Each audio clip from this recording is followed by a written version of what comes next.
kjo piramidë ka më shumë atë anën politike se sa anën realisht të bazuar në shkencë, si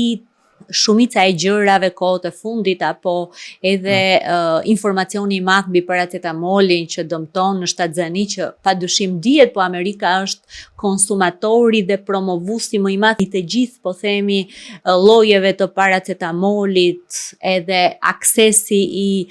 marrjes së paracetamolit në çdo vend. Kështu që mendoj që nuk është thellësisht shkencore, pra e bazuar në shkencë por ka disa përmirësime që padyshim nisen edhe nga referencat e sëmundshmërisë në Amerikë, sepse referencat e mbipeshës, obezitetit, referencat e diabetit të tipit të dytë, po edhe diabetit të tipit të parë në vitet e fundit që tek fëmijët, padyshim që janë shenja alarmi edhe për Amerikën, akoma më shumë,